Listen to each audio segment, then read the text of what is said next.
nekk candidat bu PUR doon réagir donc à chaud ci report élection bi nga xam ni président de la république acté na ko tey ci ngoon ni ñu leen ko annoncé ñi ngi am mbégte di ànd ak Cheikh Niass nekk PDG groupe Walfadjri. Cheikh maa ngi lay nuyu. waaw kay Pierre maa ngi lay nuyu di la sant.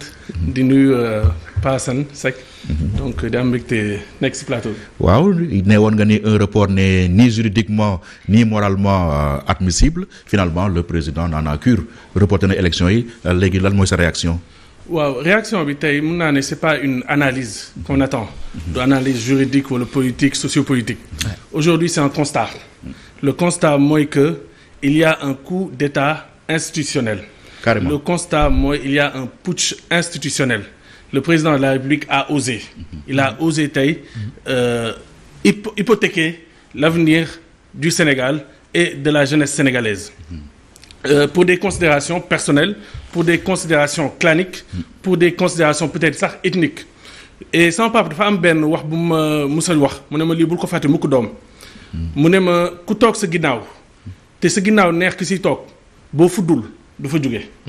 Donc aujourd'hui sénégalais yi ils sont devant ils doivent prendre leurs responsabilités ndaxte le président de la République wax na ko si allocution am il a dit qu'il a consulté le Premier ministre, il a consulté le président de l'Assemblée nationale, il a consulté le président du Conseil constitutionnel, mais est-ce qu'il a consulté le peuple sénégalais? Le président Macky Sall. Le président Macky Sall nii léegi tout de suite.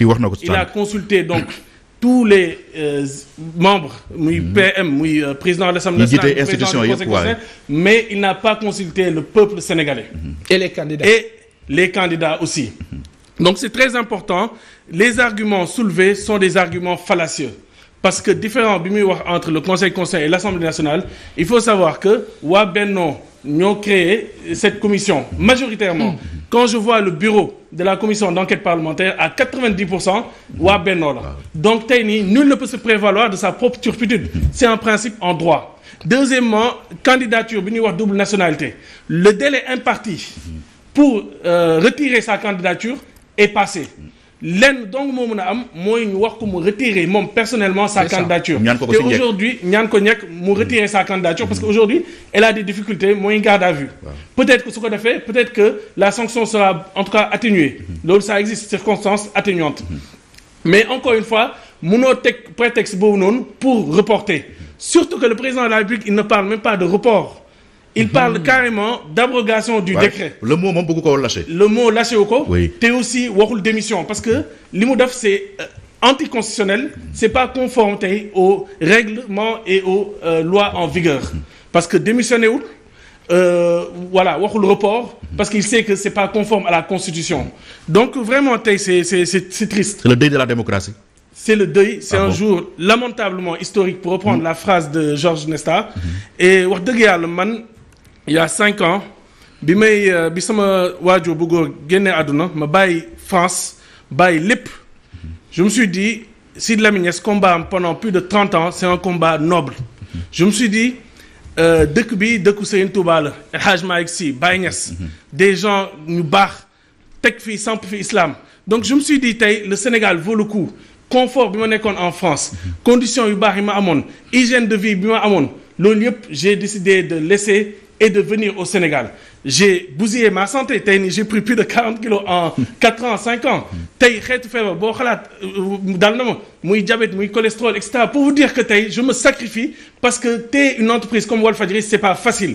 Maintenant nag su ma ñëwee nag gis un coup d'État institutionnel qu'on met aujourd'hui devant les Sénégalais je me dis vraiment que est-ce que ça valait autant de sacrifices. Tout ça pour j'ai jamais eu de double nationalité. Aujourd'hui je me dis est-ce que waruma woon def ni ñëpp parce que j'ai fait presque 20 ans en France mënoon naa am facilement la nationalité française. moo tax man tey nii je veux prendre une décision parce que bëgguma ëllëg sama doom ne ma vous avez pris vous avez assisté à un coup d'État institutionnel qu'avez-vous fait loo def pap man tey nii je li ma gëmoon ci Sénégal. tey nii j'étais fier d'être sénégalais musuma génn depuis 5 ans musuma génn Sénégal plus de 1 semaine wala 10 jours maintenant nag devant cet état de fait j'ai décidé de renoncer à ma nationalité sénégalaise. Ah bon? J'ai décidé tey dès lundi je vais écrire au procureur de la République pour demander que le statut d'apatride parce que je me reconnais plus à cette communauté sama carte d'identité moo ngi nii j'ai décidé de le couper je ne me reconnais plus dans ce pays. pour yow loolu coupé naa ko man je décide. pour yow loolu solution la. waaw renoncer à votre nationalité. j'ai décidé de renoncer à ma nationalité. j'ai déchiré ma carte d'identité. Parce que je ne me reconnais pas dans ça gëm naa ne que Sénégalais yi encore une fois doo leen wax génn leen doo leen wax dara parce que sama papa li mu gëm mooy aaya alquran boobu noonu fa qaatil fi sabilillahi la tukallafu illa nafsak mooy engage-toi seul. Donc l'engagement du musulman l'engagement d'un citoyen c'est un engagement personnel maintenant nag wa xaridin muminin mooy inciter les gens à le faire man li ma mun mooy je m'engage man personnellement à renoncer à cette nationalité je n'ai pas de double nationalité donc je vais demander le statut d'apatride. Deuxièmement mooy bien sûr en étant un apatride Walfadjri je ne pourrais pas le diriger donc on va mettre en vente Walfadjri.